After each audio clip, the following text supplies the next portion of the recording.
Good evening and welcome to Chatbox with Sam. Tonight's special edition is regarding Island in the Stars, Aussie sci-fi feature film. We hope you enjoyed this short clip regarding the short Island in the Stars, and we will play that now.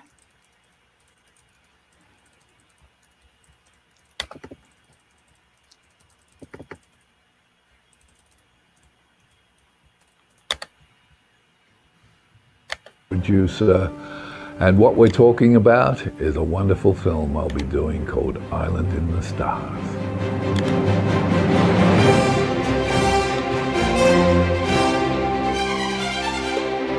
Island in the Stars is the story of a young woman named Jackie Driscoll who, on a faraway planet, encounters a roguish space pirate who has with him a mysterious box that may lead to her missing father, as her destiny lies hidden on an island in the stars.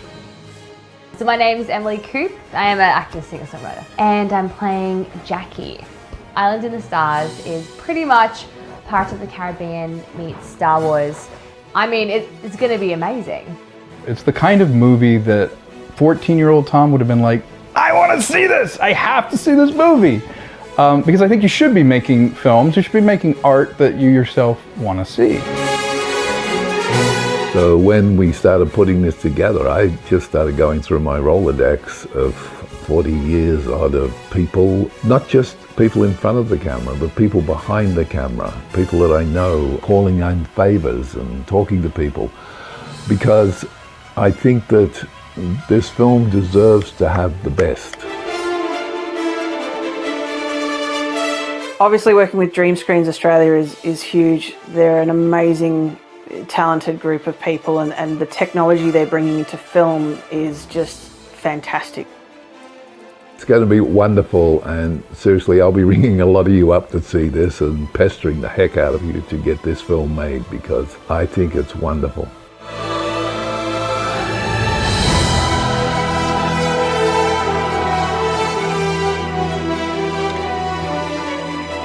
Island in the Stars is truly an epic science fiction adventure film.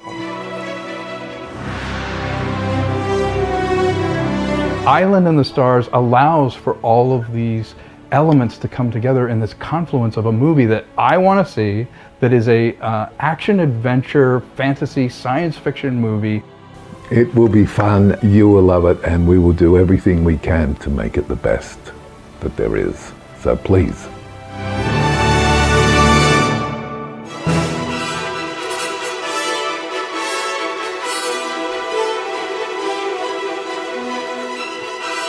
This film will remind you of what you've missed out on and show you that it's still there, and you'll be able to talk to your kids and say, that's what it used to be like.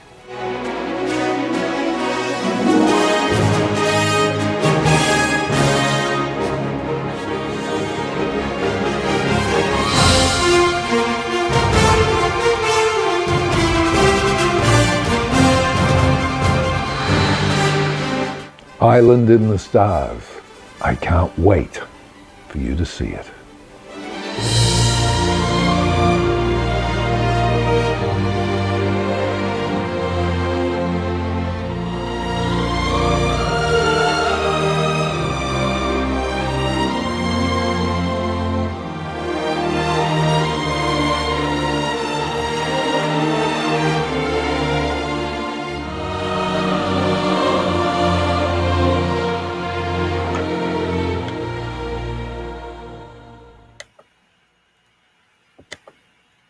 Now that was epic.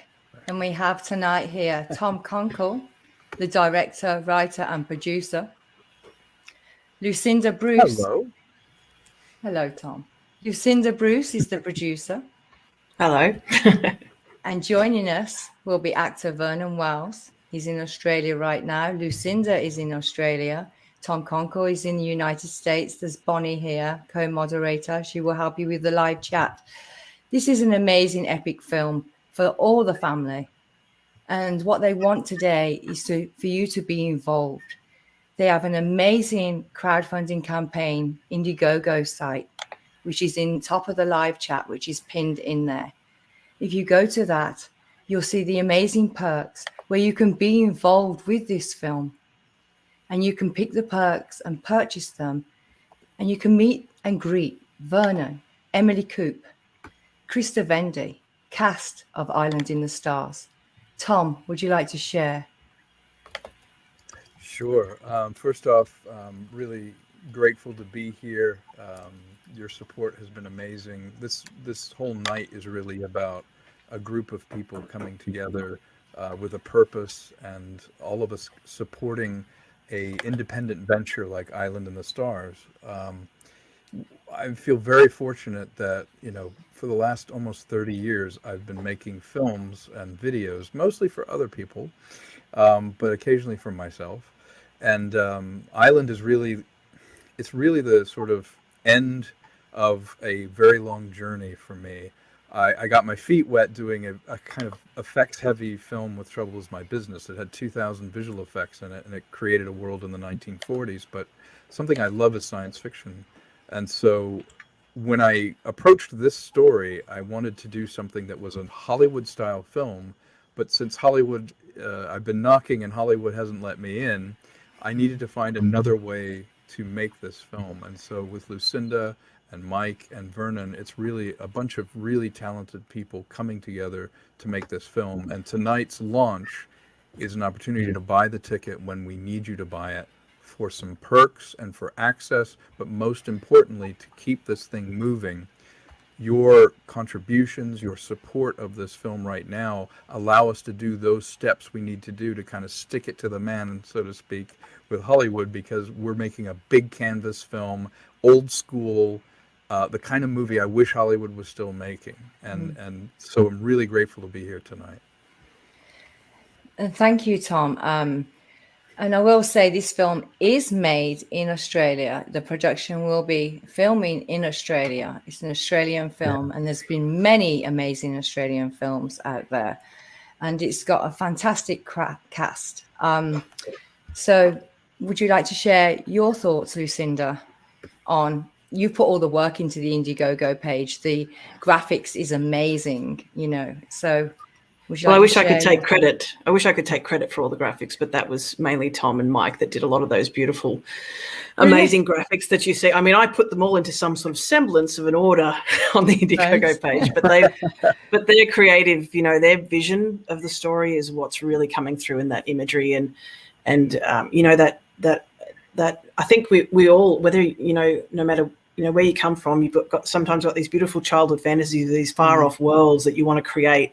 And as a kid, certainly for me, I was in my own world half the time and just dreaming about far off places and movies I'm going to make, and things like that. So it really is a vision, a combined vision of all of us that have been working on the project coming together, and it shows, I think, the love and the passion that we have for storytelling and the imagination that for storytelling and creating these faraway worlds. And shooting it here in Australia, obviously, Australia is an amazing country. We have an amazing industry here, so much talent, untapped talent, untapped, creativity, because we're so far away from everywhere else. So, and just the talent here is amazing. I'm always amazed by the talent here. There's just so many people that I have as friends and colleagues that, it's just, they're overflowing with that, and they've got so many stories to tell. So it's really, it's a nice thing for me to be able to bring this opportunity here to Australia with these guys to involve a lot of people that I know love this sort of storytelling and will get behind it 150%. Absolutely. And Emily Coop, she's a very talented actress, and Krista Vendy, she worked on Neighbours, right? Yeah, she did. Krista's an incredible talent. Yeah, that was a big hit in England as well when I was growing up. Neighbours. Yes. And it's a very massively popular show. I mean, so popular that it recently went through a sort of a tumultuous time. It got cancelled, but the love of fans and the love of the culture that has grown up with it brought it back to life. And it's now sort of going again. And it's a staple of our that and Home and Away. I think they're staples of our industry here. It's kind of what you know, a lot of Yeah. us, a lot of our content and a lot of our really good actors come from out of those sort of places, but that's not the only place they come from. So there's a lot of, like I said, a lot of untapped talent outside of those, you know, those sort of things that really do promote Australian talent, that they're the ones that we really want to bring to the limelight and shine and give the opportunity to sort of show off what they can do. Absolutely. And what I'd like to say, because Tom is the writer and Mike was the co-writer, what inspired you? Because there's pirates in this, you know, it's futuristic. It's a giant basket that I put everything 14-year-old Tom wants to see. Yeah, the inspiration came from a number of places. To dovetail sort of on what Lucinda said, ironically, when I was in college in the mid to late 80s, my final dissertation was on the Australian New Wave of film. And so I studied it for about 2 years. I studied Peter Weir, George Miller, everyone, Nicholas Roeg, everyone that came out of Australia.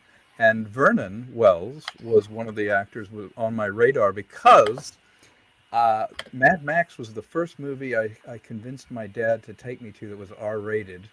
And I was 13 years old, and my dad's jaw dropped when we went to go see Mad Max. It was a bloody mess, and I was the most popular kid in the lunchroom because I could recount from memory every shot, every scene from that movie. So we would sit and eat lunch, and I would do the whole movie with all the dialogue for everybody. And I got in trouble, so I had to eat in the paint room after it because I used like ketchup packs for the blood, you know, all kinds of stuff. So I got in lots of trouble, but it was worth it. And then flash forward, having met Vernon, it was really a passion project before I knew him. I wanted to do a sort of Treasure Island, Jules Verne, old school movie that was an original work. Something that I really got dissatisfied with is a lot of movies now, most movies now, that come out of the sort of machine of Hollywood. I love movies in cinema, and I love Hollywood movies, but I felt like they got message heavy, they got very franchise driven, very remake, reboot, you know, existing properties, and I wasn't seeing anything that for me excited me as like original properties. Like I remember getting excited about Fifth Element. I was like, the Fifth Element looks great and it's not based on anything, you know? Right. And so I started looking at classic literature, and I started discussing it with Mike, and we both found we had a deep love of the adventure stories from the 1800s, you know, that Jules Verne would do, or Treasure Island, all these. But we wanted to find a way to synthesize those. Those are in public domain, and they've been inspiring, you know, stories all along. But I thought, what's my spin on it? What's my take on it? And the minute it became a woman's journey to not only find what was at the end of this sort of map, this mysterious map, but the minute it became about living a life of quiet desperation. You know, I've often said to people, when you see someone not living their best life, it's a slow drip, but you're bleeding. And Jackie Driscoll, who Emily Coop is playing, is living that life. She's doing the right thing. She's there for her mom. She is running an inn. She is very much doing the thing that you need to do to be responsible, but she's not living her life. She's protecting herself from her life and her mom. And I thought, well, that's the classic Joseph Campbell call to adventure. And having read Hero with a Thousand Faces, you have this call to adventure, the rejection of it. You go on a journey, and hopefully through the hero you learn something. And in her case, it's very much finding out her power, making mistakes. She's definitely not infallible. She is a flawed character who finds that she has the strength to not only find a connection with her father, but also to confront large forces like space pirates and a mysterious planet. And all the things that around her are mentors.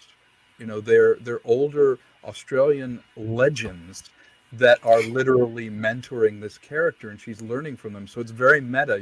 You're meeting legendary Australian actors in the film who are playing characters that are important aspects of her. So the inspiration for it was, how do I take all of that and synthesize it into something that is fun, that grandma will go to the film and she'll enjoy it on one level, You know, a guy like me at my age will be like, oh, finally, like something different. And then a kid will enjoy it on another level because it's got space battles, it's got sword fights, it's got everything that I love in one place. But it's all wrapped in something that it's about something. Films need to be about something. Often films now are about themselves, or they're reflecting on, you know, it's like, it's Star Trek and look how we know Star Trek. It's like, no, classic Star Trek was about something. And the important mandate when we were writing it is, let's make it about something, all the while making it fun. And so that's a very long answer to your question, but that is exactly where the inspiration is. Well, I wanted it to be long. I didn't want a short synopsis. I wanted a large synopsis. Then you've come to the right place. Yeah. Yes. I do. And The live interview be over in 5 minutes. Well, I know. Otherwise, good night. Thank you very much for showing up. Yeah, thank you. Bye. Bye. Bye, everybody. I love what Vernon. Boxed. Yeah. Oh, really? I love what Vernon said. He said, "Together, let's breathe life into Island in the Stars." And I love when he said that. It was very, very descriptive. And this mysterious box.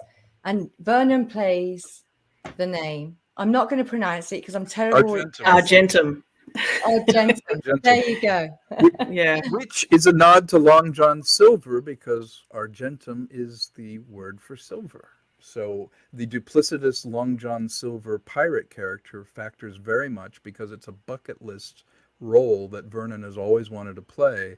And so when I asked him, what do you want to do? You know, what before you kick off from this mortal Kick coil, the bucket. I know. Kick the bucket. What's your bucket list? He said, you know what? I'd love to play a duplicitous character like Long John Silver. And I went, are you kidding? And so we found that he's genetically designed to play this character, is what I like to say about him. He is literally genetically designed to play him. And he will hopefully be joining us. We just know that he was traveling, and I think we've just had some technical issues getting him onto the call because he was actually flying from LA to Australia. He left on Monday night, and he should be sort of getting himself settled in. So hopefully he'll be joining us very soon. It was a bit of a delay, unfortunately, in his travel. And Australia's a long way away, you know. It is. It's a very. We're on another. Might as well be on another planet, you know. I know, right? It's like, Which is good ironic. morning, Lucinda. When I called her earlier, we're not called. It was on the good morning.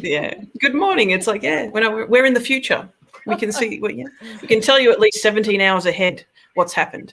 So, can you send me the lottery numbers? I want to know what Sure. they are. Exactly. We're going to be putting some bets out of Australia. But that's the other thing I really wanted to say is the reason Lucinda really resonated with us, and she's terrific, by the way, I have to say, not only did she bring much needed female energy to this project, but she is so creative. And the way that I saw Lucinda was she came to the screening of my film, and she was so sweet, and she's like, she knew Vernon, you know, she was being very nice, and she gave me her business card, which both of us promptly forgot.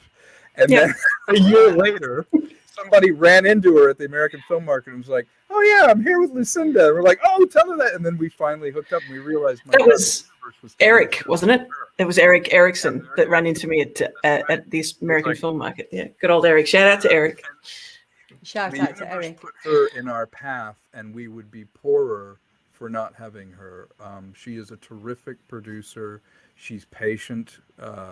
She knows so much about the process of filmmaking, but at the same time is a dreamer. She's pragmatic, but what I like about Lucinda is at the end of the day, she does what a really good producer and manager does, which is, okay, these are the problems, but I'm going to make it happen. I'm going to make your vision happen.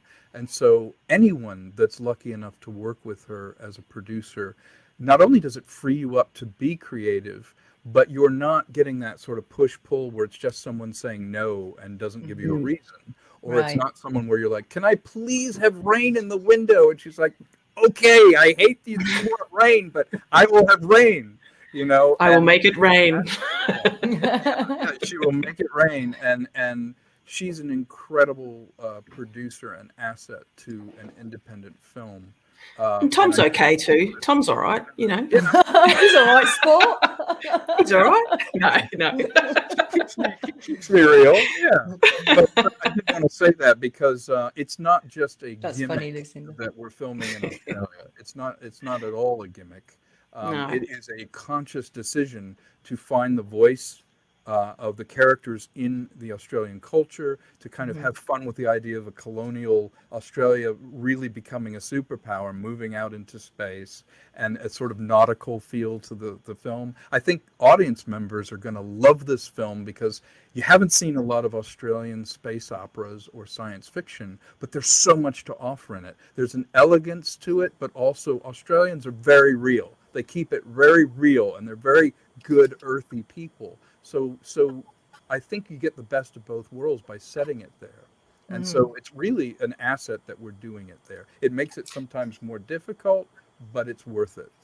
Can I also just quickly do a big shout out here to Jack Ward, who was our very first backer and has bought the cut of your jib perk. Thank you so much, Jack. That's amazing. Oh, Really wonderful. can you explain what that perk is, Lucinda? Sure. So one of the perks that we've got several perks, obviously. So the first one is the booty perk. That's our cheapest option. And it's basically, standard sort of shout out. You'll get a digital high resolution copy of our film poster as well. Then we've got the I'll Crush Your Barnacles perk, which these names, we've sort of spent quite a bit. We've spent about probably 2 to 3 months putting this campaign together. Yeah. So hopefully people are going to enjoy our little pirate references and different things. Yeah, absolutely. I'll crush your barnacles. That too. Crush your barnacles. So it's basically you get a digital copy of the poster and a digital soundtrack.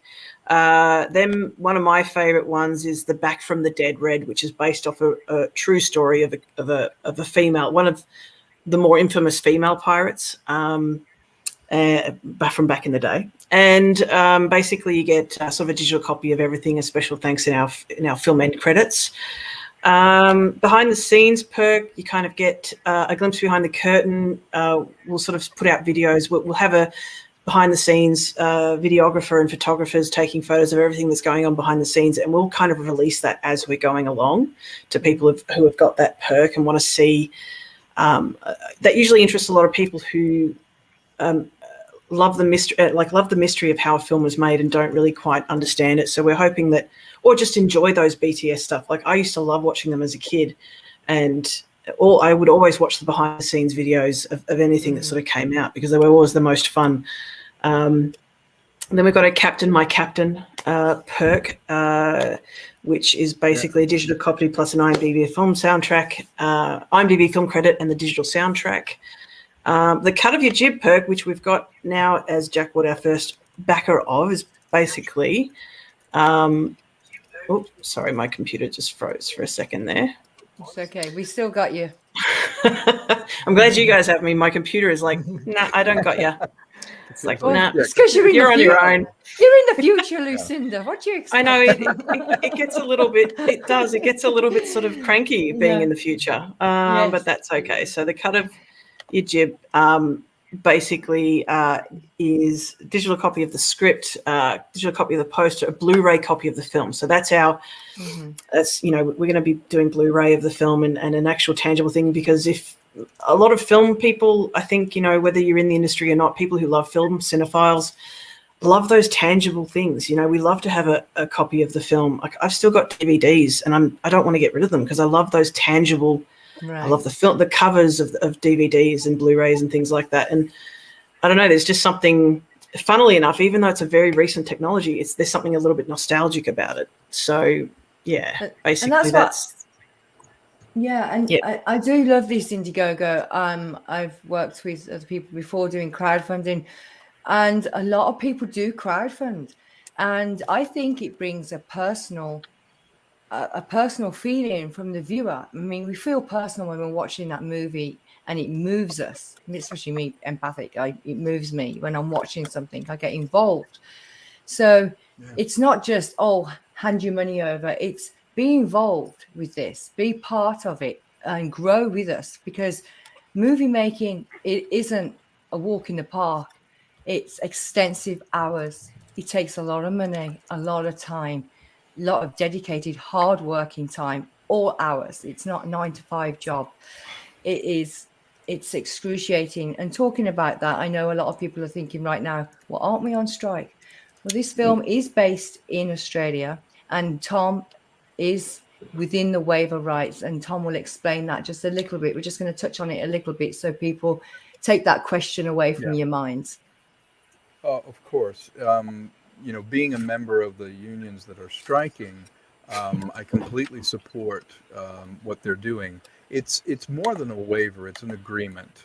The interim agreement is allowing independent producers like us to hire and shoot because we are agreeing in advance to everything that's on the table from the union side.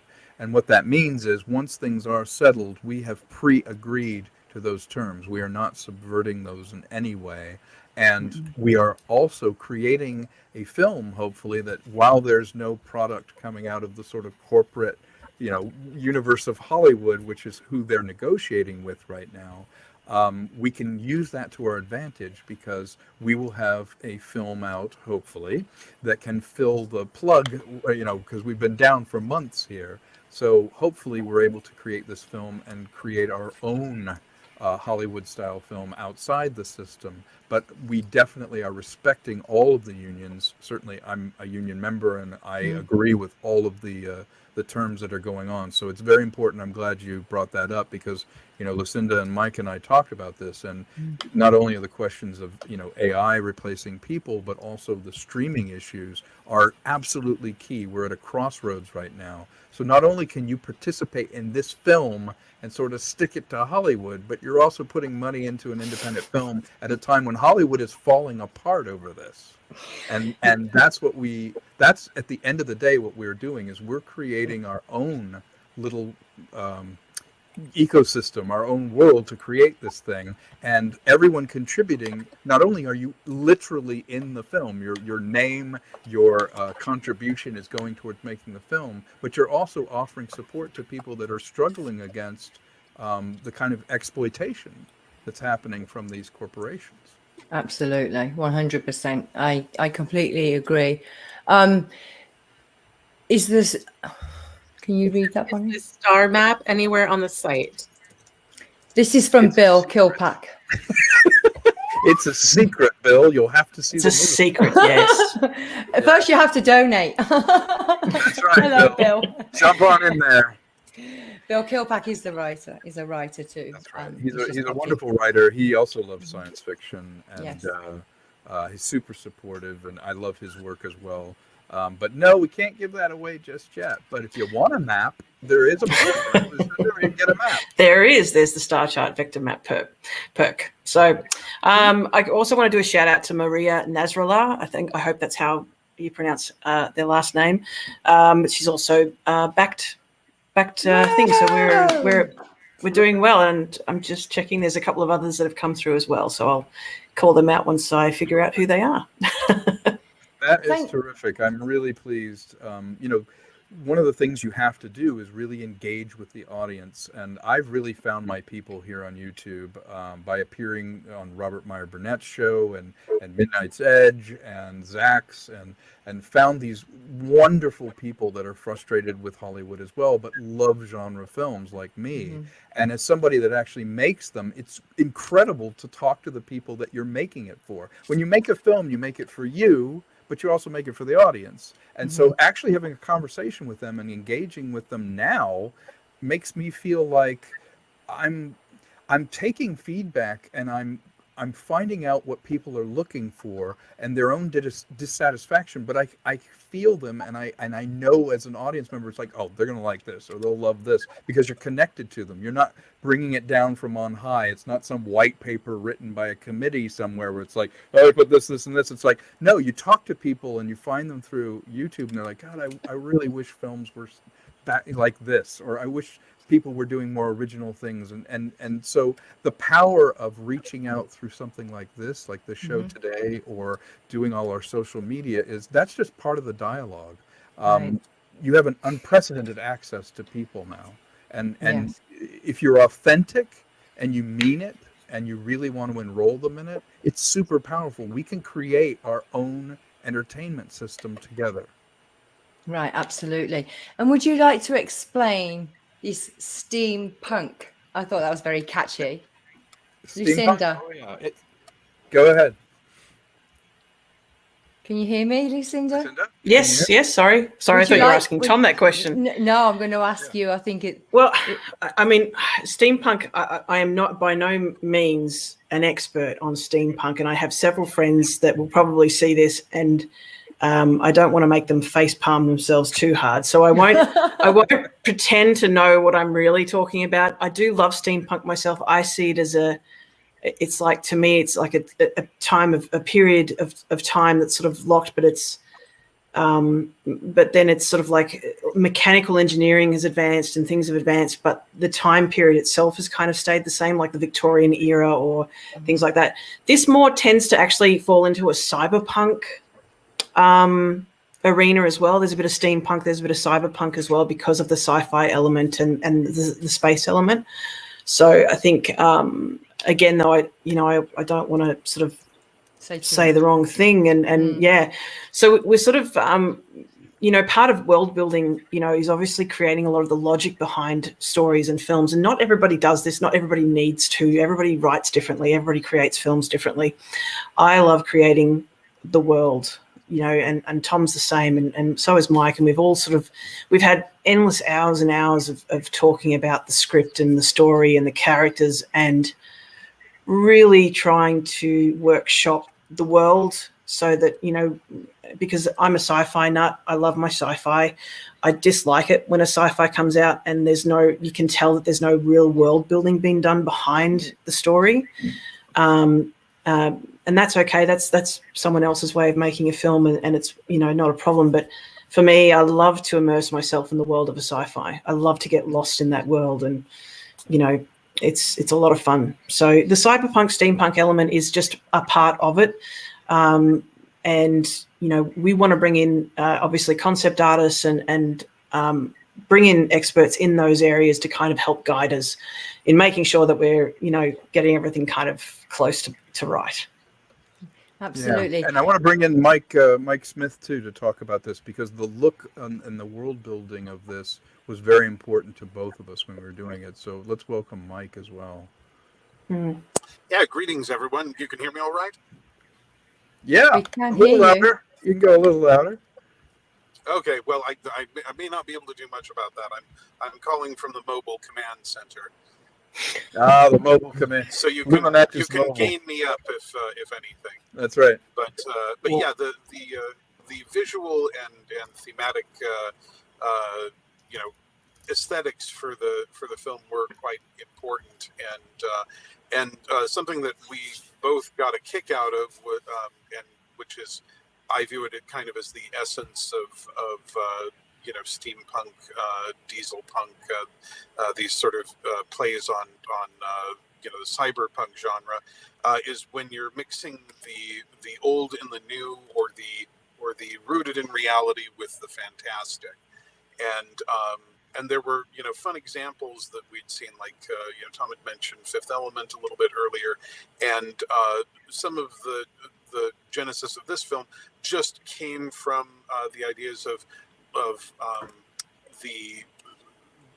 the matching and blending together of something like a classic Baroque Louis XV era theater with a spacecraft, which is something that they did, and it worked quite nicely. And so we kind of took the same idea of, like, well, what are visual aesthetics that feel fun and kind of timeless, and we incorporate those into this science fiction story, and they help kind of create this unique world that everything lives in, and that's where a lot of we some of the thematic ideas that we had then had story effects, because things work a little bit differently.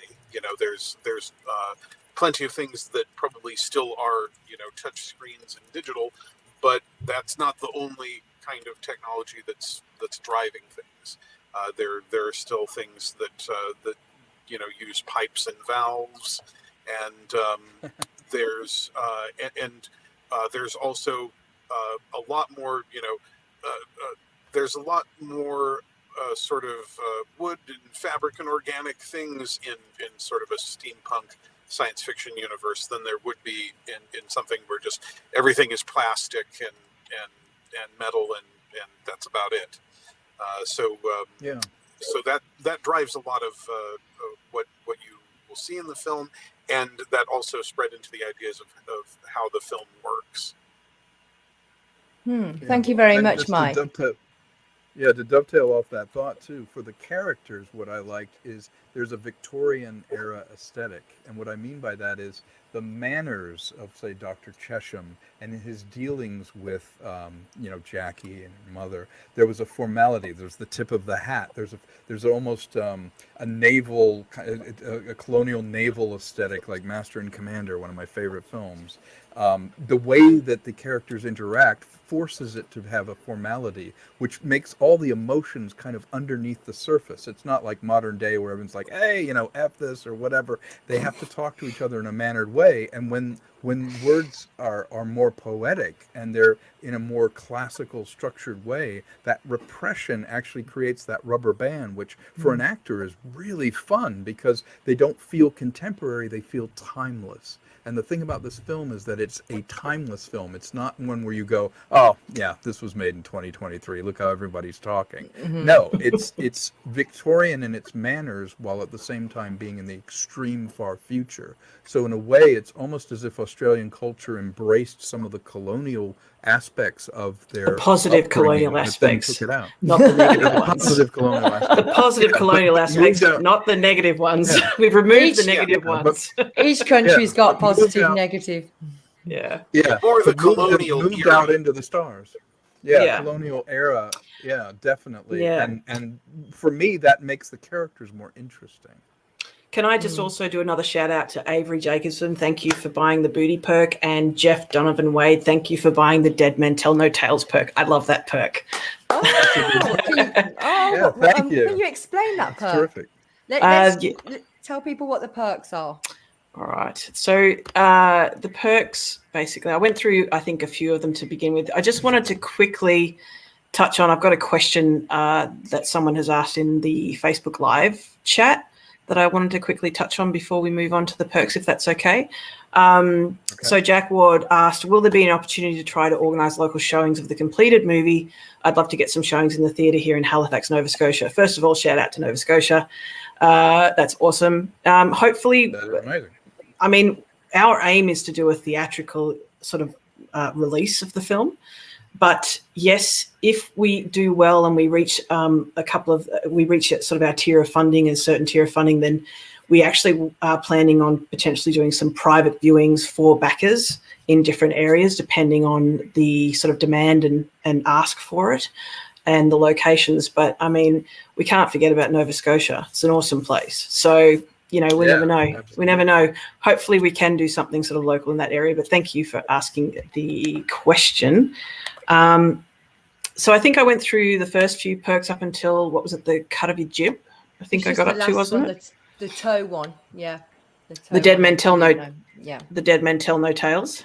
Mm-hmm. So that one, we love this perk because basically it gives you the opportunity to appear as a wanted pirate in the film. So we'll put your face and on a pretty much a holographic wanted poster within the film. So it's a really cool little perk. So it's a great way to get your face in the film. You get a little, extra credit. It's awesome. But we've looked into creating these holographic type posters and what they'll look like in the film, and that's what basically you'll get is your face on this poster in the film. So is there more than one perk for that one? There's that's 4 or 5? 50. There's 50 of them available. So go and get your face on film right now. Yep, exactly. It's a great little perk. We love that perk because it's like, come and be a pirate. Like, who doesn't want to be a wanted pirate, you know? Right? And then seeing your face on film when you're watching it, and you're with your mates in the cinema. That's exactly. me. That's me. That's me right there. It literally puts you in the film, which is Yes. a lot of fun. And you can see right here under the perk, the holographic wanted poster will be there, a signed copy of the script. You get a credit in the end credits, a copy of the film. So it's a really wonderful way to participate in the making of this film. Yeah, and I like that you could meet the creators too. If you look at the Indiegogo site right now, I like the mysterious box. I'd like to talk a little bit about that. I know you can't tell us what's in it because that would ruin the whole film. Yeah, it's one of our hero props. Yeah. Mm-hmm. So and if you're part of it, it makes a difference. So it makes a difference of making the film, producing the film, and filming the film. So, and then you'll be part of Island in the Stars. You will be it'll be personal to you. You can follow its journey. This won't be the first crowdfunding live stream we'll be doing, but you can follow Lucinda and Tom are on Facebook, and Mike are on Facebook and Instagram. Tom is on Twitter, and Vernon is on Instagram as well and on Facebook. So you can follow them there and follow the Island in the Stars update page. And there's the crowdfunding page too. There's the Indiegogo site that you can go to, and the link is pinned at the top of the YouTube channel on Chatbox with Sam, and we will be posting that out on social media. So we are still waiting for Vernon Wells because he's traveling. It's like waiting for Godot at this point. Yeah, it's waiting for Vernon.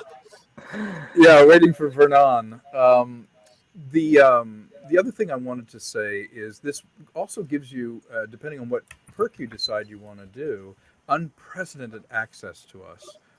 Behind the scenes, we're willing to do some Zoom calls with you. There's dinners that you can actually have with cast members, depending on the level that you want to get involved. And you can always, go up later if your financial situation changes. You can always change to a higher perk. But what's really kind of fun about this, and I wish I had it when I was a kid, is like those DVDs and Blu-rays where you can watch the extras and really get involved. These are literally like DVD, Blu-ray extras that you are a part of. You're actively living. You are part of the behind the scenes. You're seeing what's going on the set. We're speaking to you, and you're helping shape our perception of the audience and how this thing is going. So it's a very cool. It's something you can only do now.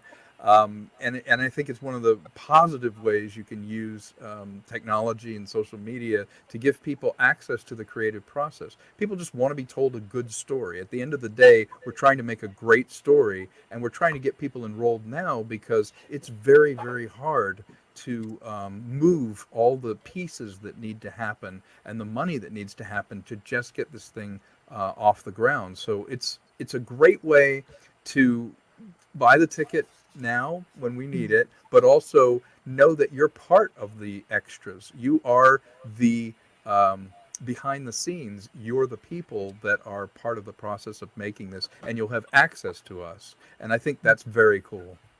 I do too, Tom. And if you're wondering where Tom's from, you may go to oh God, what was I going to say? Please, John. Sorry, I'm having a moment. I can't take two either. That's what happens when you improv. Yeah. So if you go to John Cleese's feed on Twitter, you'll see Tom on there. It's not. Oh yeah. It's not soccer. Just throwing that out there. That's a great skit. It's a great. I know. It's not soccer. It's football. I did a television show with John. My other life, my other career for the last 25 years is I've been a working actor. And I did a lot of sketch comedy, a lot of British comedy, a lot of television shows. And one of my favorites was I got to do a television special, a 90-minute special of 26 sketches with John Cleese that airs before the World Cup. And he was someone that influenced me so much when I was a kid that meeting him, like going up to his house and working on the script for this and filming it, really was a fun validation of like, okay, I can do this. I can spar with him. We can do sketches, you know, and he was so giving. It was like a master class. It literally was a master class in performance, in his graciousness to the crew. He knew everyone by name, and how comedy works. And at the end of the day, we were laughing because we had this guy who was German named Herman, so he was Herman the German, and he had no sense of humor, and which is why he's directing a comedy. And so we had to rely on each other. So at the end of the day, John Cleese literally would turn to me and be like, "Was that all right?" And I'd be like, "Oh no, that was good. Or, do it again." You know, and we'd look over, and Herman was, yeah, fine. Doing this, talking to the camera. So we ended up coaching each other to do the sketches, and he was amazing. He really taught me so much. And again, I want to have this experience with Australian legendary actors that I grew up with. You know, I would love to meet. Can you imagine meeting somebody like, I don't know, Sam Neill or Mel Gibson or, you know, Hugo Weaving or one of those people? So much you learn from them, but also once they realize you have their back, that you, as an actor, you have trained on stage, you know stagecraft, you know the process. Each one has his own unique way, I'm sure. You know, he or she may want to talk about the character, know the backstory. Other people don't want to rehearse that much. Other people do. I know how it feels. The thing that every actor does at the end of a take is this. What was it? Do you remember we said that? Exactly. It's like, was it all right? And so I cannot wait to work with some of these legendary actors. And again, your money contribution allows us to make offers to actors that have already said they're interested. So we just need to be able to make an offer. I do have a question for you. I do have a question for you, Tom. By the way, you can watch Tom's full interview if you want to learn more about him. His sneak peeks and secrets is on Chatbox with Sam season 3. But is there anyone in Australia that you'd really like to cast for Island in the Stars? Oh my goodness, there's so many people. So many. Come on, you can name a couple. Yeah. Okay. Well, I did have this fantasy where, you know, one of the early independent Australian films that Vernon did was with this guy. He's a bit of a crazy pirate type named Mel Gibson. It would be interesting to work with someone like that. Can you imagine him reuniting with Vernon? He still likes Vernon. Absolutely epic. It would be epic. Or working with someone who's just pure class. Someone like, you know, Sam Neill. Lucinda and I are both fans of Ben Mendelsohn. I think he's terrific. You know, certainly, gosh, I could see him playing one of these classical mentors to Jackie. Hugo Weaving, who huge fans. You know, Mike Smith and I were talking about him when we were writing. There are so many people. Jeffrey Rush would be nice. I mean, Russell Crowe. It's not like there's a part for him. Russell Crowe's great. He's been stalking me on Twitter. Where am I now? You know, somebody else who's really terrific, who I met through Lucinda, is Krista Vendy. She is amazing. So supportive, so giving of her time and her talents. And can I also say, giving of her support, she just bought one of the perks from the Indiegogo campaign as well. Wow. Thank you, Krista. And so, also, Kerry Fisk bought 2 perks. So that's awesome. Thank you so much, Kerry, who I call Auntie, even though she's not my real auntie. She's so cool that I call her Auntie. Oh, thank you. Oh, I didn't know sorry. you could do that. Yeah. Thank you, Auntie. Thank you from America, you too. Could buy 2. Yeah. That's fantastic. And Lucinda, wasn't there another actress we were talking about to play Victoria, the mother of Emily? I mean, way back to. There's so many. I mean, we've. Sorry. Yeah, possibly. I mean, she did a film with Russell Crowe early on, I think, didn't she? Yeah. Which one? Sorry, which actress? Oh God, what's her name? Yeah. There's so many amazing female Australian actors as well. I mean, you know, Toni Collette, Kate Blanchett, you know, Margot Robbie. All these people are amazing. Wouldn't say no. Absolutely, the opportunity to work. I mean, you know, they're just people that I look up to. Krista's someone I look up to. She's just amazing with what, she's done with her career. And there's just so many very strong female actors out there, and great Australian actors. And I think, like I say, we've got a bit of a powerhouse of talent coming out of Australia, and the rest of the world is the rest of the world is afraid. I love Be it. afraid, but down under. Should be afraid. Yeah. So do you think when the strike is over and everything, and if you're still, obviously production takes a long time and filming and everything, would you be branching out to any of the actors and actresses in the United States, or say France or Europe? Well, one of the key things about shooting an Australian film is that pretty much 95% of it, the people that you bring in need to be Australian. So, and that's due to some of the incentives and things that we would like to go after, in shooting here, such as the producer offset.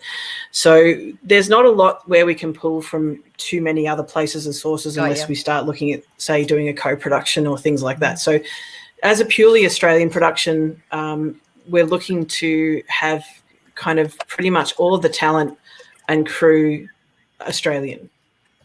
Well, there you go, Russell, Mel Gibson, get on board. Get on board there. And you know what I was thinking of? Her name escaped me, but Jacqueline McKenzie as well. Oh, Jacqueline McKenzie is amazing. Yeah, she's amazing. Jacqueline McKenzie, such a talented actor. Love her. Amazing. Yeah, and so yes, we would be bringing in mostly talent there. We'd have to find somebody, if we brought someone from America, who's playing a pirate, or something, you'd have to get somebody with a real great face or something, like a Danny Trejo type person. Bring in to play a pirate. Oh, he would be good. Yeah, he'd be great. He'd actually great be great. respect for that gent. Great respect. Yeah. Yes. There are exceptions to the rule, There are always exceptions for the right face. Yeah. For the right person. Vernon. Yeah, exactly. The right person. But yeah, at the end of the day, the DP, the crew, all of it, we're going to be pulling. Literally, I think Mike and I are really the U.S. contingent as far as that goes. Everyone else is coming pretty much out of the incredible talent pool in Australia, and we even have a partnership with a studio, visual effects studio down there called Dream Screen. And that's just taking us to the next level as far as being able to do amazing sets and integration of visuals to create what I'm trying to create, this very big canvas, and create a world that you feel familiar but you've never seen before. And so I think having a lot of Australian talent that's untapped is going to be amazing, because it's just going to feel different. We'll do a little shout out to Clayton Jacobson at Dream Screen Studio. He has been so supportive of our project and working with us, and loves the concept. And he's just a generally supportive, really good egg in the industry. He loves helping indie filmmakers, and we just love him. So big shout out to him, because he's amazing. I'd just like, if you don't mind, I'd just like to show the clip again for anybody that hasn't seen it. Yeah. Could we just please show the clip again? Yeah. That'd be great. Yeah. We can. Just 1 second, and I'll set that right up for you.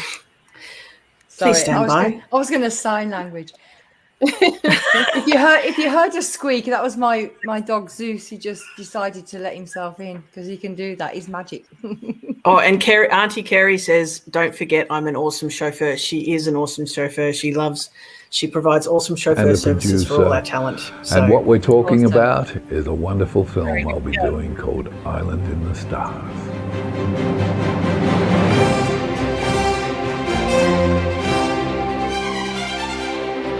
Island in the Stars is the story of a young woman named Jackie Driscoll, who on a faraway planet encounters a roguish space pirate who has with him a mysterious box that may lead to her missing father, as her destiny lies hidden on an island in the stars.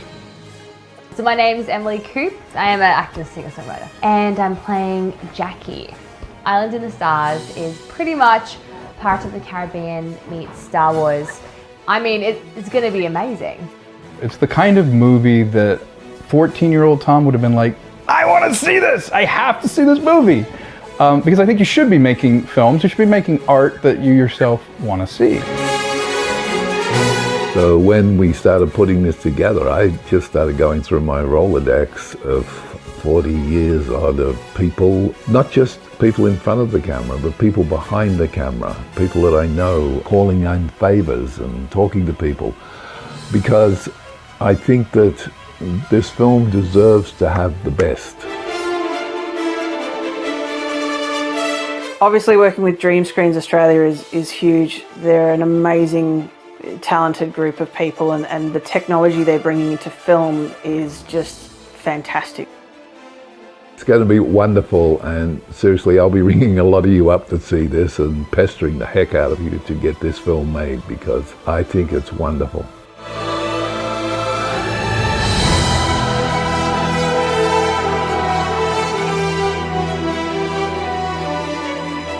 Island in the Stars is truly an epic science fiction adventure film.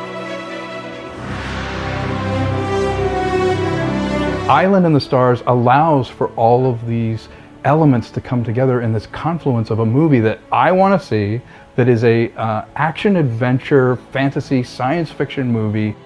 It will be fun, you will love it, and we will do everything we can to make it the best that there is. So please.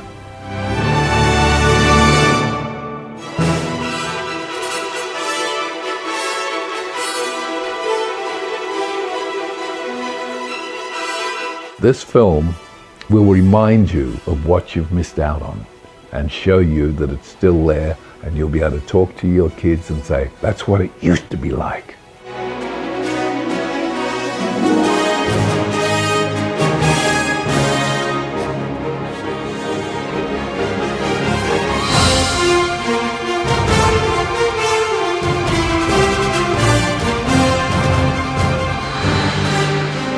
Island in the Stars. I can't wait for you to see it.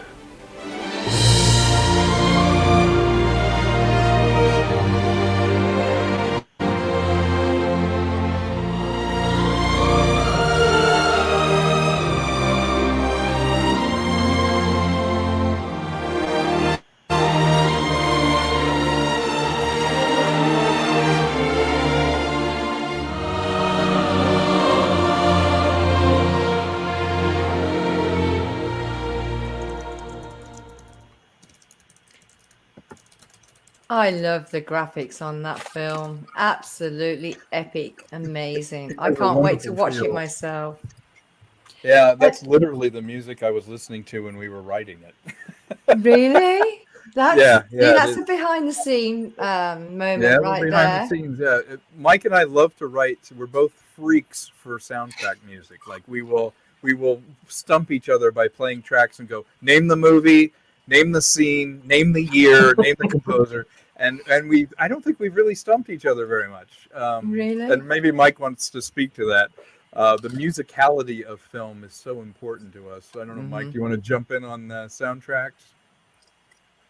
Oh yeah, I mean, we have done the the name that tune kind of game, and we don't stump each other too often, especially if it's kind of right in the zone of this sort of second golden age of movie scores that kind of transpired around the late 70s to really the early 90s. There were so many iconic film scores done in that time that are now just kind of part of everyone's lives. Yeah. Interestingly, So, this music is not the music to a movie. This is not a movie soundtrack on our reel. It's an artist that I've really loved his work and supported him forever, Thomas Berenson. And he does these independent symphonic and sort of new age and all these different albums. And I've loved his work forever. So I would work with him in a heartbeat. I really feel like music is another script. It's another part of a film. You have the dialogue, you have the visuals, and then you have the music. And when they're working right, it's this beautiful sort of intersection of things where this is why we listen to music when we're driving. It's a movie. You're looking out your front window, you've got music playing, and you arrive and you're like, wait, did I just drive 20 minutes? That's the power of music. It is, and I think music and film are like a ballet. They have to be in sync and they have to move together. Yeah, I agree. And That's a some good of the way of most putting it. They have to move together. some of the most affecting, instances of the use of music in film is when it's not only been just kind of added in and it's part of it's just part of the process of manufacturing the film, but it's when there's a lot of active thought process that goes into it. There were some music cues that helped inform the way that we concluded the feature that we did a few years ago called "Trouble Is My Business," at its best, like there are some things where the score ideas kind of came first, and then the movie was sort of molded around it. For example, the end of E.T., and they didn't do too badly, in award season with that approach. Yeah, very true. Can I just do another? Can I just do another shout out to Kelly Butler, my mate Kelly Butler, who's just bought. Yeah, she's one of my mates. She's awesome. She just bought the Captain My Captain perk. Thank you. Oh, thank you. Yeah, that's wonderful. Yeah, Buy them perks. wonderful. Can we show a few of these perks on the screen, please, Bonnie, in case people are on the screen and they're not at the Indiegogo site right now. So if we go down the screen, we have a few of these perks here. The booty perk. Yeah. Do you want to just kind of talk them through it, Lucinda? Yeah. Yeah. All right. So the first level. Yeah, I've got it here on my thing as well. So the booty perk's the first level. We've mentioned I'll Crush Your Barnacles. We did love that one. Back from the Dead, Red. Behind the Scenes perk, Captain My Captain perk, the cut of your jib, and then we're up to a shot across the bow, and that's the star chart vector print that we'll be creating for those backers. That's going to be featured in the film. There's our Dead Men Tell No Tales perk, which we love, which is the holographic poster. The Flotsam and Jetsam perk. It's basically all hard copies of what we're giving away digitally. So you get a signed copy of the script, a Blu-ray copy of the film, a special thanks to the end credits, the IMDb film credit, a soundtrack, a CD soundtrack, the star chart vector print, and the film poster print. So all the bits and pieces, Flotsam and Jetsam, that's what it's that's pirate talk for bits and pieces. Yeah. Then we've got the Parlay With Us. Tom came up with that title. We're very happy with that title. We love that title. So Parlay With Us, you get to basically chat with Tom and Vernon for 15 minutes, ask them any questions you want over Zoom. So it's digitally done. And, basically chat about the film. You can chat about Mad Max. You can chat about any of the films that Tom or Vernon have done. And that should be a lot of fun for people. We've also got the Making of Collector's Edition book, which will be done once, obviously, the film is completed. We've finished filming and we've taken all the behind-the-scenes photo. We'll be compiling everything that we've sort of got and putting into this very beautiful, ornate, steampunk kind of looking book that we're going to send out to everyone, which I think will be a great perk. And then we get into the meet and greets. So now you get to actually meet some of us in person if you want to. And these are limited, obviously, because of time and location factors. Vernon is in LA most of the time. So is Tom and Mike and myself. I'm in Australia. And most of the other actors, sometimes they're in LA, sometimes they're in Australia. So there's the two locations that we're offering a meet and greet in, which is LA and Australia, Melbourne. And unfortunately, travel and accommodation is not included. Standard. Sorry, but dinner is included. So we'll buy you dinner and you'll get to sit down with either Vernon, Emily, Krista, or the creators, which is Tom, Mike, and myself, and ask us whatever you want to ask us, either dinner and a wine, or beer or lemonade if you're not a drinker.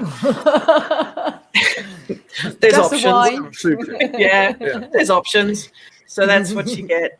With that, you also get digital copies of everything as well. So you get the script, the poster, end credits, special thanks, digital copy of the film, an IMDb credit, and the digital soundtrack.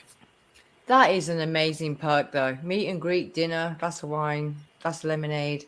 You can't get any better than that, apart from the holographic picture of your face in the film. That is another great one, which I would definitely go for. So, but Yeah, I it is a can't great type book, that right one. now.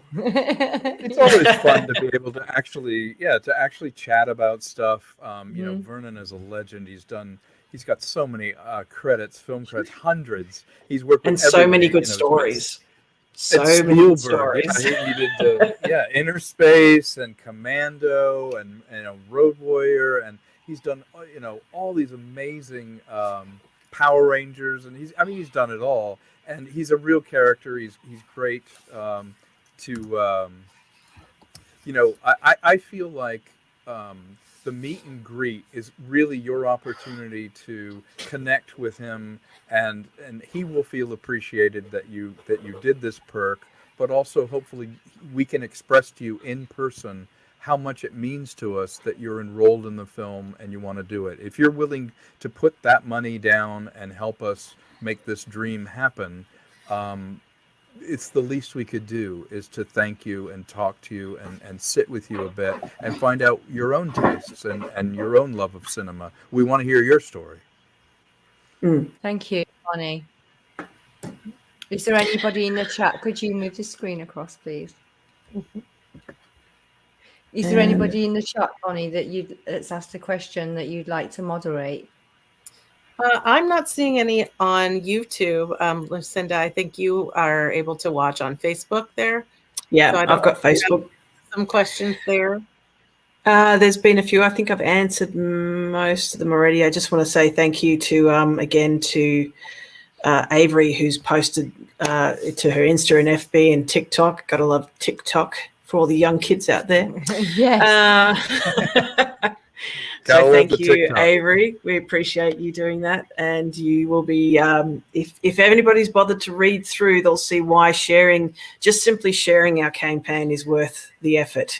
So if you have a read through our campaign on Indiegogo, you'll be able to find the sharing is caring perk. And that's all I'm going to say. But if you read through, and you'll see what you get for it. And it's not an official perk on the Indiegogo page, but it's written in the description. So go and check that out. Shout outs on social media as well. You'll get them if you go through the perks. I've seen them. So, and this live stream is live, but it's also recorded. So we will be reposting it because in the announcement, Vernon was in the announcement. So you can also see Vernon, what he has to say about Island in the Stars on the announcement page on the YouTube. It will be on our Facebook pages, on our Twitter and our Instagram pages. But you could, for the viewers, you can go back and listen to this again, and we will be sharing it out on our socials. And Sam, you're talking about the brief live stream we did the other night where Vernon was there. Is that what you're talking about? And this one. Oh, I just Vernon. He may be joining us now. Yeah, he's just texted me, and good. They are in Brisbane. And so Brisbane. He's trying to connect now. He's in Brisbane. Yeah. So, a lot of people pronounce it. A lot of Americans pronounce it Brisbane. And, no, not me. I say Brisbane because I was born in England. So you were born in England, so yeah, that's right. Brisbane. Look, on behalf of the American people, I want to apologize for how we pronounce things. Just in honestly, Brisbane. So you should. Honestly, I'm guilty. But thank you, Mike. Thank you, Mike. All of Australia appreciates you for apologising on all of behalf of the United States. Yes, it's we're awesome. Deeply we do absolutely. We feel terrible. We've tried to correct the problem. Some people won't cooperate. Yeah. That's right. You keep working on that, okay? You keep working on getting them to fall into line. All right. Absolutely. Yeah. It's funny, because people say to me, because I've been here 20 years, are you Australian or English? And I say, I'm English. And they go, oh, I'm sorry if you've got your accent wrong. I said, I don't care. It's all right. I said, it's a compliment either way. Like I used to get, I used to have people think I was from like South Africa or somewhere like that. Oh, yes, overseas, yeah. But any one of those countries, England, Australia, anywhere really. Yeah, New Zealand. I mean, New Zealand's such an awesome place, and we love our New Zealand, people and all the talent. I mean, the talent that comes out of New Zealand. Technically, we can't say Russell Crowe and Sam Neill are Australian, even though they are Australian, but they're actually from New Zealand originally. So we have to, recognise that a lot of talent comes out of New Zealand as well, and they're so close to us here. They're it's such a great, beautiful country as well. So you don't feel offended when someone says, "Are you English or New Zealander?" Or I'm like, I could be. What would you like me to be? Well, I was just about to say, it's Friday night. I could be anything you want, darling. Yeah, I could be anything you want me to be. Either way, they love your accent because it's different. And, when you're from somewhere like Australia, you don't think of your accent as exotic. But everybody sort of, but most other places do because, obviously you don't think that way about your own language, but your own accent. But, it's a fascinating thing. And, I get it a lot of different places, but I love it. I'm right. American accent is the only accent I can't do. I can do German, French. Oh, sure you can. Yeah, I can't do American. You can do it. I can't. I sound like I'm from Texas. She does. It's always Which is a beautiful language. Yeah. Oh wow! I remember I went into a supermarket with my cousin once, and all I did the whole time that I was in there was a very Billy Connolly Scottish accent, and everybody thought I was from Scotland. It was so much fun. I love doing stuff like that and trying to trick people where I'm from. Oh, me too. I once did the Edinburgh, and I was near the Edinburgh Fringe Festival, and at the end of something, this Scottish woman comes up to me, she's like, "Do you know where Princess Street is?" And I said, "Oh, no, it's right around there." And she goes, she looks at me, and then I answer in an American accent. And there he is. Can you put him up? Hey there. Don't do the Yay! American accent. Yeah, I'm sitting in the lounge in Brisbane waiting to get on a plane. Oh, bless you. You are live. Wow. Well, welcome, Vernon Wells. How are you, me darling? Tired, irritable. Irritable. Perfect. So you just normal then. Yeah, I'm just totally normal. Just his old lovable self. Charming, an lovable. old- You are There's our Grace. dog. Hello, Grace. There's Grace. We love Grace. Hi, Yeah, Grace. she's lovely. Hello, Grace. Hi, bless her. We were just talking about. We've been flying 15 hours. For, about 15 hours. no, 15, longer than that. 16? 13 and 3, 15, 18 hours, and now we got to fly for another 3. Oh, to get up to Cairns. He's on his way to Cairns to work on a project up there with someone that we're all friends with. So But you can't say too much about that. We're glad you can make it. In 30 seconds, fill me in on what's happening. Okay, so we're live. We are live. We are live, and so are you. We're still alive, all of us. So we were talking about. I love the quote you made. Together, let's breathe life into Island in the Stars. We've shared about the perks and the behind-the-scene perks that they can get, and autographs. And there's been quite a few people buying perks. We shared a little bit about the film. Tom has, and Lucinda. Mike's got no camera, but he has been on audio. So would you like to add, Vernon, why people should be involved and purchase some of these amazing perks for this epic sci-fi Australian movie? Sure. I think it's quite funny. I look like I've just been drug out and around the block 4 times by an angry dog. I mean, seriously, people will look at this and What's go, "Oh different? my God, he's one of the leads." Oh dear. Grace, you should have swashed him down first. But I think, as everybody knows, I am so passionate about this project. I've been involved with it probably not as long as everybody, but nearly as long, especially with Tom and Mike and Lucinda. Just the sheer fact that it was a dream of mine to play the character that I'm playing in the film. And when I mentioned it to Tom, he asked me, what was one of my dream roles to play, and I told him it was the pirate out of Treasure Island, and lo and behold, they wrote a script for me. And I just think that the whole thing is just going to be, seriously, for me to talk about it, I get all excited. It's further out there than you can imagine. It is just such a brilliant concept. It's not something that people are going to go and watch and go, oh, well, that was a waste of $7. People are going to go and watch this and say, that was amazing. Oh my God, are they going to do a sequel? When's the sequel coming? And I think that's the whole point about it. It's a very human story. It gets to people on many levels. It's about a young girl who's looking for her father, and in between all of that, she gets a map to a treasure. And so you've got all these other people, including myself, who are a little bit shady. Well, the way I look at the moment, you're definitely a little bit shady. You're in character. But kind of on the other side of the fence. But no. And the perks, everything.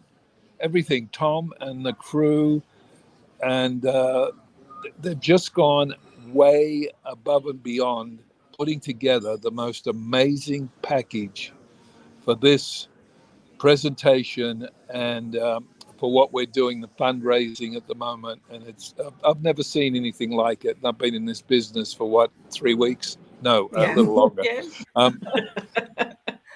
So I have just not seen this amount of effort and love and thing that go into a project. And this one is well worth it. And I think anybody that gets involved, you are going to be so proud of what comes out at the other end of it. You'll be telling your friends, I was involved in that.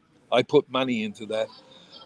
It won't be sort of cringing in a corner in fear because it was a wank. It is going to be bloody brilliant. Okay. Bloody brilliant. Oh, bloody brilliant. Well said. Bloody brilliant. I like it. Yeah. Yeah. Yeah. Thank At the you, end of the day, it's Vernon. about something, and it's about all of these characters coming together in a classic adventure story, as Vernon said. And it really is a dream project that he wanted to do. And he's calling in all the favors and all the contacts that he has to make this the best film possible. And I'm so happy to be friends with him. I respect his opinions and his talent. And at the end of the day, we're making this film that's a movie we want to see with the people we want to make it with. And that includes the people that have been so kind so far, that have given money to the project and that believe in what we're trying to do. We're trying to kind of stick it to Hollywood here and create an old school, great classic adventure without asking for permission. We're not waiters, we own the restaurant. Oh, that was I've got something I'd like to say is I'm just proposing this because I'm catching up. I'm an hour and 17 minutes behind, so I've got a lot of catching up. But what I'd like to propose, Tom and Lucinda, to the people out there, if you donate over a certain amount, number one, you'll be able to select from any of my 5 or 6 major films, and I will personally autograph a photograph for you with anything you want on it to anybody you want it sent to. And if you live in the Los Angeles area and you put in enough, then we will have dinner together, myself, my wife Grace, and whoever the person putting the money in is, as our way of saying thank you. And that's just from me. That's not, I don't think, from Tom, unless he's already said that. But that's just something I thought I'd throw in there. You never know. That's a great perk. It's a great perk that's in there. The dinner, perk. That's the meet and greet perk is there. Yes, with Vernon. So yeah, I think that's one of the best ones. McDonald's. I'll McDonald's. take that. You finally have lunch with me at McDonald's. It'll be a McDonald's hamburger, nothing over it. Yes, Macca's in Australia, Macca's, and McDonald's over there. That's right. But yeah, no fries. Well, at least make it a happy meal. We can make it a happy meal. Yeah, we want happy people to meal. be happy. Yeah. Excuse Yeah. me, you want me to be happy as well? I'll forget. No, just the meal. You don't have to be happy. The meal good, just has good, to be good. happy. It's your McDonald's grumpy meal. Yeah. Yeah. Yeah. I think McDonald's should have a That's grumpy meal. wonderful. I don't know. I think an They all you should have can a eat grumpy meal. all you can eat buffet would be much better. That's true. That's true. Me. Hi, Bonnie. One of the things that I wanted to say, Vernon has to go here. You have to go pretty soon, I imagine, right, Vernon? Yeah, he's got to fly out. Yeah. They're Thank you yelling for things being here. behind me. Okay, I understand. Well, we appreciate you being here and you being available to the people that are contributing and getting enrolled in the film means everything. And I think we're going to do an amazing film together. I'm really pleased that everyone's showing an interest in contributing to the film, and this really moves the ball forward. Yeah, I'm just glad I could get everything together. As you can tell, we're doing this in the middle of the lounge. It's like Couldn't tell. It wasn't obvious at all. I thought it was Avon. Yeah. No. This is living room. Yeah, but he's just trying to create ambiance. I'm glad I got on to say hi to everybody, and I do apologize to everybody out there. Traveling from Los Angeles to Australia has been a pretty hectic little schedule for me, but I wanted to do this because I think everybody deserves to have each one of us represented, and I am one of the team, and I'm glad and happy to be here. So I will have to go, unfortunately, but what I'd like to say is these people you have here, there's there's a blank spot there. That could have been me. 3, 4, 5 people there.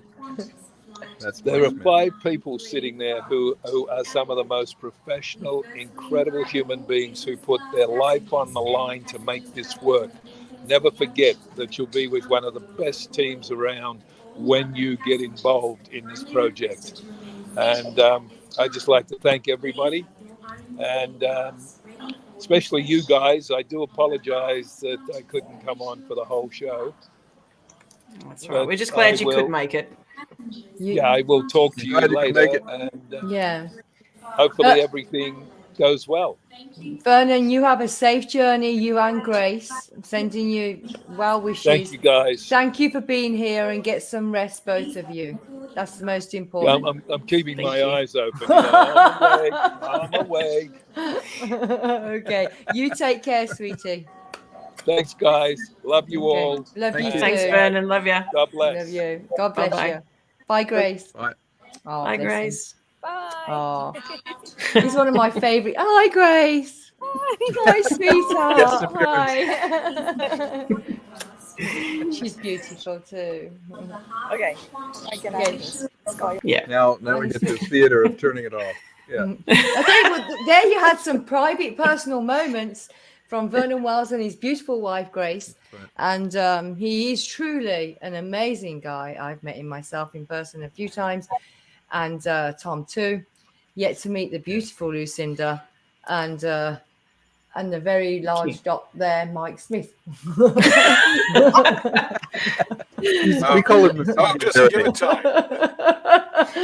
He's the singularity at the moment. I'll be He's there a in dentist. September. I'll meet you then. We can't show you his face. He's a dentist or something. Right. Exactly. It's just like a root canal. Just kidding.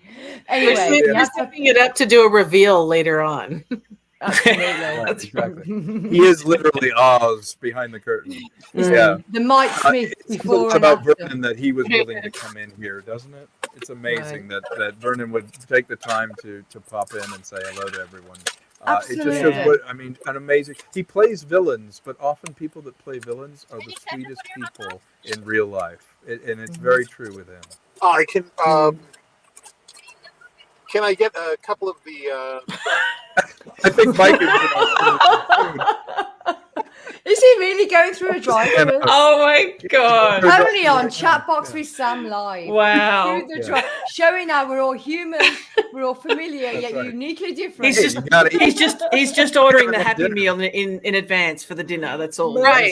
That's what he's doing. I prefer sushi myself. Prepping that grumpy meal.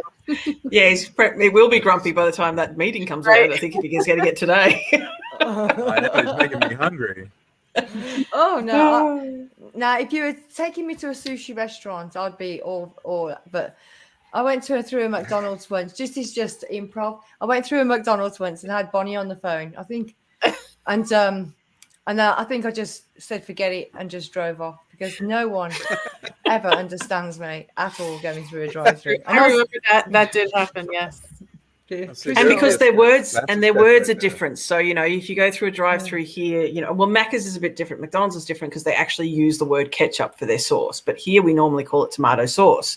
Mm-hmm. But you go through a drive-through in LA, in America, you've got to say, can I get ketchup with that, please? Instead of, because nobody knows what tomato sauce is or dead horse, as we call it here.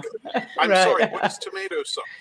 Yes. I just asked, can I have some dead horse with that, please? I think, Sam, I think you were ordering a fillet of fish and you said you'd like the fillet. And they're like, what? She's like, the fillet. That's right. Because we say that here too. We say, can I get a fillet of fish, please? We say the same way. It's funny. We say, a fillet, darling. Can I have a fillet of fish, please? Yes. Thank you. Could you imagine going through McDonald's and speaking posh and asking for a fillet of fish? They'd think we've lost our marbles. I've done it a few times, especially over there. It's fun. Yeah. It's quarter pounder, darling. Quarter pounder. Yeah. That won't be, by the way, McDonald's will not be part of the perks, and this is no advertisement for McDonald's. No, not at all. Eat your veggies, kids. Yeah, vegetables. Get a good artichoke, garlic. Any resemblance to live other restaurants is unintentional. However, if McDonald's wants to give us like $5 million to put their little golden arches in our film, hey. You're open to the discussion. Okay. Or if wants to give me chicken, I'll eat some Popeye's chicken. I'll love that. Right? Yeah. Yeah. Now you have to add that perk, the corporate sponsorship perk. That's right. Let's name some other ones. Coca-Cola. Coca-Cola. I mean, these companies want to know that they've made it into the future, right? Absolutely. Right. So, you know what? That's valuable. That is really. It is. That's like where all restaurants are Taco Bell, and you know what I'm saying? Yeah, that's right. Yeah. Like, and only Arby's like restaurant wars. See, for me, it would be Nando's. Let's just bring Nando's into the future, and everyone else can, bugger off. But well, we need to bring something to do with pirates. So we'd have to bring seafood. So, because of pirates. Like Captain D's or something. Yeah. Actually, ultimately, it would be a food truck with Mexican food in it that makes it into the future for me. That would be perfect. That would really happen. A Mexican food truck. Mexican food. Yeah. Yeah. I'm Bonnie's totally the food trucks, and I won't touch them with a barge pole. The Mexican food trucks are the best in LA. I just love them. Shout out to all the Mexican food trucks in LA because they're just so awesome. I love my Mexican food. And it's a food truck night in Burbank where the trucks just line up. There'll be 50 of them on the street, and you can just pick everything you want. It's amazing. Can you let me know what's going on? Yeah, I will. Yeah. Burbank is nice though for food. We all went to a nice place there. The food is amazing. I like that. Yeah, they have some good stuff. Yeah. So anyway, perks. Oh yes. So there's only a few more perks. I think we've got the Hero's Journey, which is our red carpet perk. Now, that's the one where you get 2 VIP tickets to come and see the premiere of the film, whether it's in LA or we're going to have premieres basically wherever we can, like LA and, the Australian premiere in either Melbourne or Sydney or both, and the, American premiere in LA, and hopefully we'll have one in Canada and England and all over the place, all through Europe. We'd love to just go worldwide with this thing and have it be that popular, but you never know, right? So we have to. So we're going to give. So depending on where people live, obviously travel and accommodation again are not included, unfortunately. But depending on where you live, you can sort of opt to have the perk carried out in that city if there's a premiere closer to you, so that you're not having to worry about too much travel or accommodation. So we are hoping to have it in some of the major cities and have those VIP tickets available to whoever wants to go along. There are only 20 of them there, so get in while it's sort of early. And then we've got 3 seminar perks, basically seminars on producing VFX and screenwriting. And Mike is doing our VFX seminar, Tom is doing our screenwriting seminar, and I'll be doing the producing seminar. And that's basically us sitting, going through everything that's basically all the steps that are involved in the processes of those respective areas, and working with the people that want to understand that sort of area a little bit better, or have some experience, or talk to somebody who's got that experience. And that's basically what that perk is there for. So there's that. And then there's our last 2 perks. Another one of my favorites, Adopt a Pirate. We do love our pirates. So basically we want to adopt them and give them your name. So there's plenty of characters in the film, lots of different pirates and lots of different characters in the film. So there's currently 15 of that perk, Adopt a Pirate, available, where you get to kind of have your name appear as one of the pirates. That's fantastic. Yeah, which is very cool. You'll also get, obviously, hard copies of everything. So a signed copy of the script, a Blu-ray of the film. You'll get the IMDb film credit. And your name will actually appear as a character on IMDb as well. You get the soundtrack for this CD and the film poster print. So that's a pretty cool perk, we think. And we'd love to have people, buy that perk and have their names appear as the pirates' names in the film, which we think is pretty cool. There's Emily and Krista. Emily is on the left, Emily Coop. And Krista Vendy is on the right here. Yep, that's right. And their characters. In their character sort of representations. And then for the last perk, the final perk, the Leviathan perk. This is our sort of biggish, our final one. And this is the executive producer perk. So this is, you give us this money and, you'll be treated like an executive producer. So you'll get everything that all of the other perks sort of get, and plus the VIP red carpet tickets, the executive producer credit, not only in IMDb, but also in the film. You'll appear as an executive producer in the credits of the film, and all the hard copies of everything else that comes with that. So, yeah. And any investors out there that are interested, you know who to contact. They're sitting right there. That's Tom, right. Tom. That's right. Hit me up. And hit them up. We have a very good money path for any investor that truly is interested in it. We have a great return on their investment. We have a very clear way that you would make your money back. And we do have a business plan that if someone does want to invest, that hopefully there's a very clear money path for them. Thank you. So we do have another guest who has joined us. I don't know if she's got audio ready to use, but she's here now, and that's Emily. Okay, Emily Coop is probably joining us. Can you put that screen away then, please, so we can see Emily coming on? I'd like to say hello to her. Thank you. I'm driving, but I can turn my camera on 1 second. Yeah, just drive first. Definitely drive first. We need you. Are you also going through McDonald's drive-through? Emily? No? Okay. Oh, we're so glad you could make it. I love your lighting right there. It's very dramatic. Yeah. Very dramatic lighting. Turn this on. Hey, there we go. Better. Emily, welcome. Very cinematic.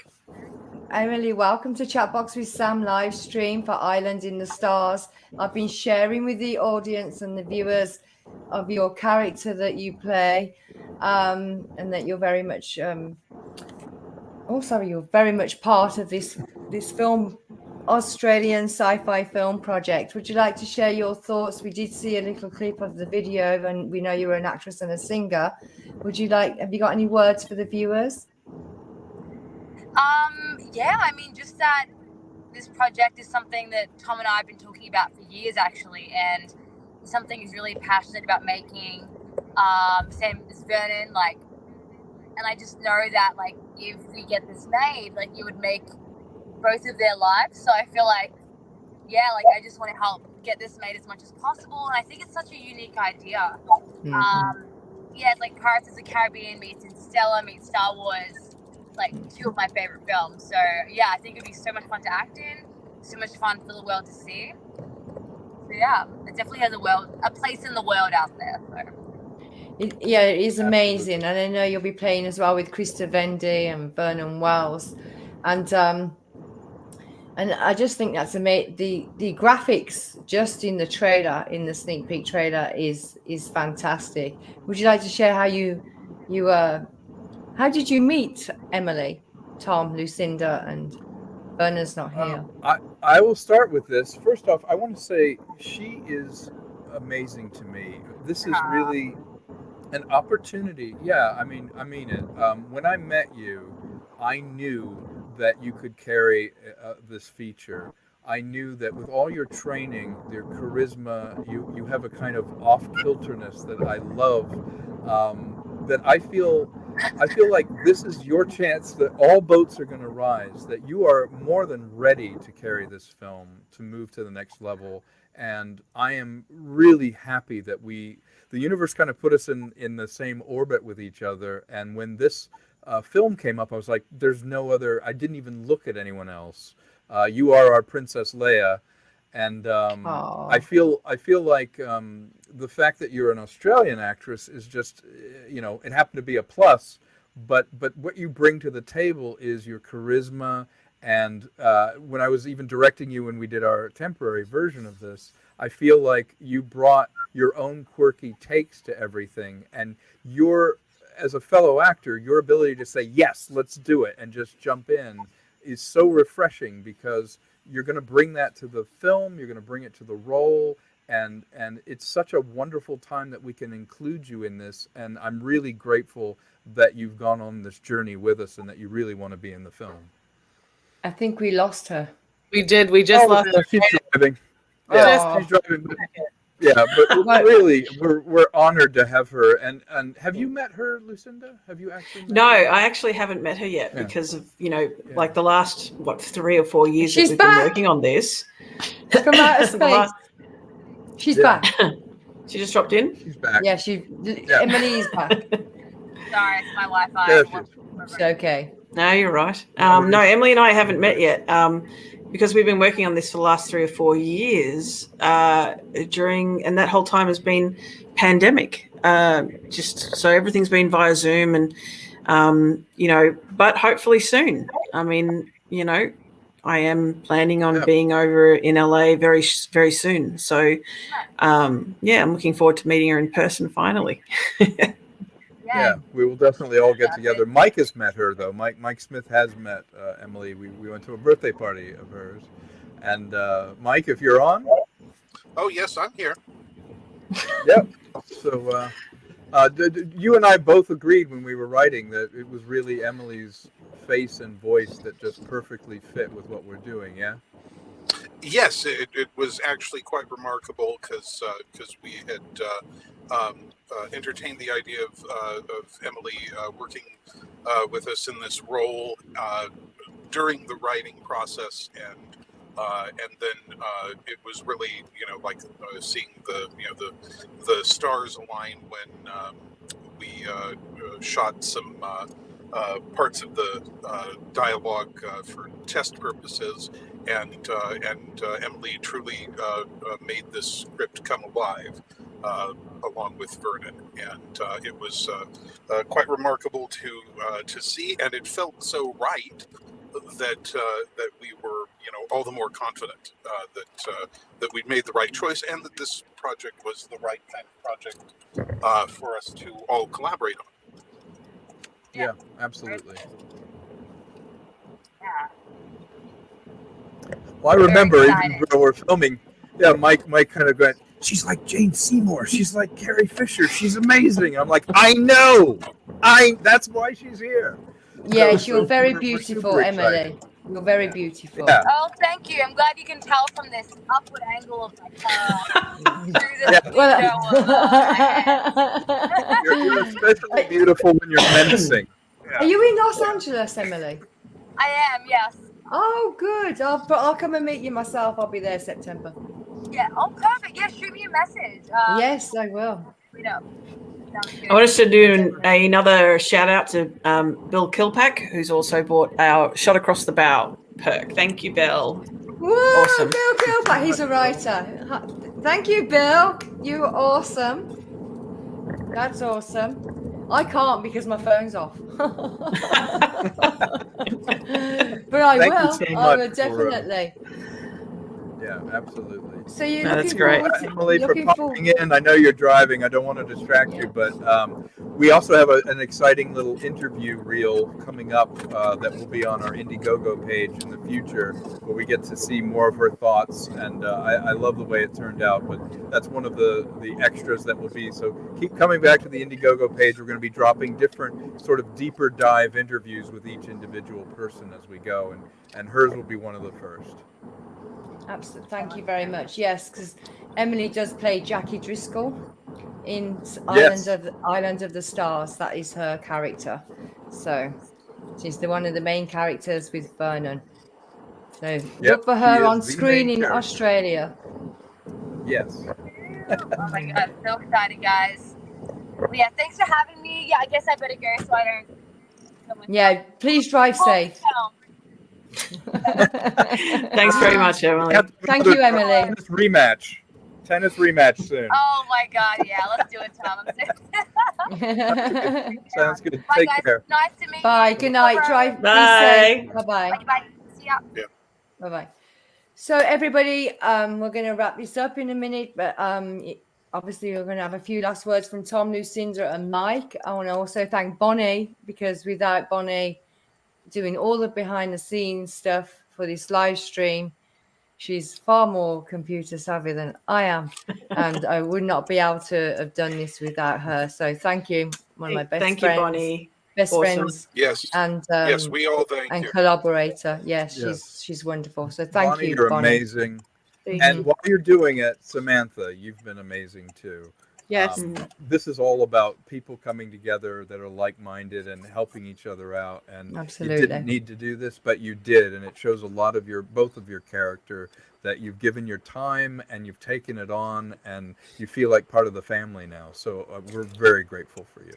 No, I really enjoyed this. I do enjoy the live streams. I have to admit, at first, my heart was beating out of my chest, and I had to pick it up off the floor because I get nervous with live streams. Mine too. Yeah. But I've really enjoyed it. I've met Tom and Vernon, and they're wonderful people.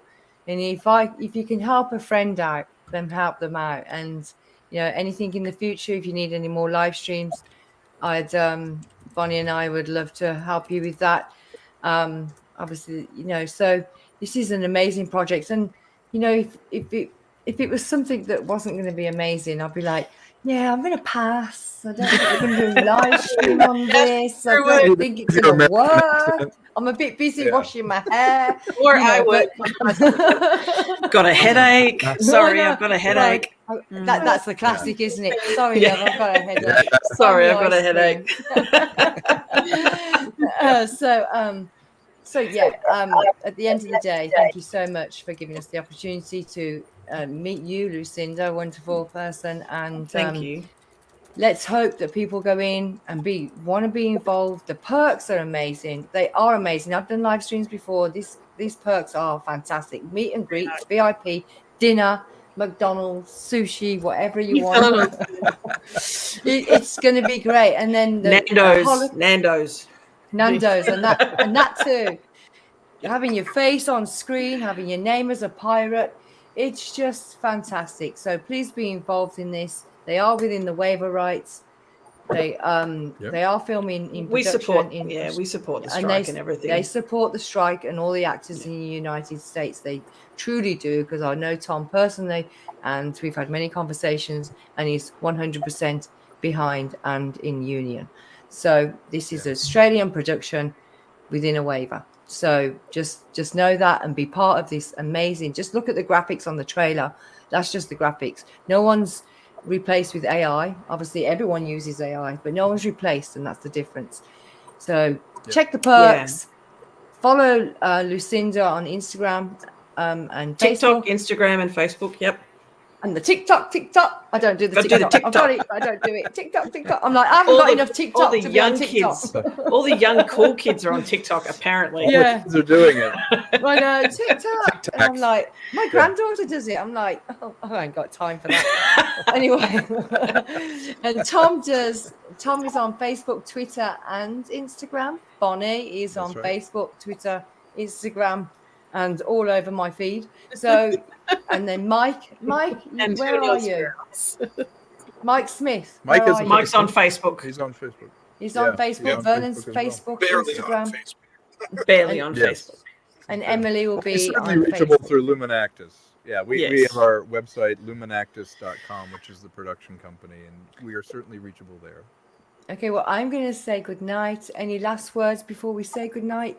First, Lucinda. Ladies first, Tom. Ladies first. Oh. I just want to thank you guys for putting this together for us and helping sort of support us and support the project. Obviously, it means a lot to us. And one of the key things and one of the hardest things about indie filmmaking is raising financing and getting people to believe in your project. And doing campaigns like this, there is, there's a lot of work behind it. We really do want our backers to feel like they're a part of the project. So we're open to always communicating with them and talking to anybody who wants to sort of get involved in the film and help support it. We have avenues outside of the Indiegogo campaign for bigger sort of investments and things like that. So we're very open to that.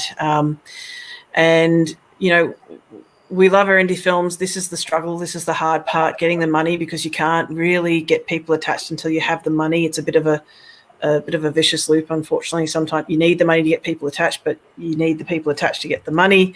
Mm-hmm. So breaking that cycle is where we're kind of stuck. Yeah, it feels like a nightmare of a loop. So this is why we're doing the campaign.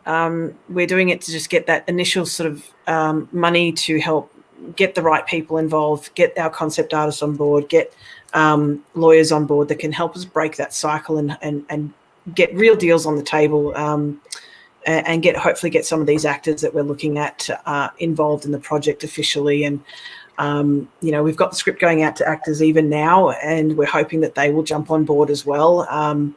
It's just one of those things where things like this, campaigns like this are super important for indie filmmakers like us, even though it's a relatively decent sized budget. It's not a studio. We don't have the support of the studio. We don't have, big sort of money in our bank accounts, unfortunately. So getting everybody involved at this grassroots level is key for the success of for what we're trying to do. So any help is appreciated, and thank you. Thank you so much, Lucinda Bruce. Thank you. And she's right. Sorry, Lucinda is right. Because we're not allowed to say she in my family. All right. So, who's she? The cat's mother? She's the cat's mother. That's right.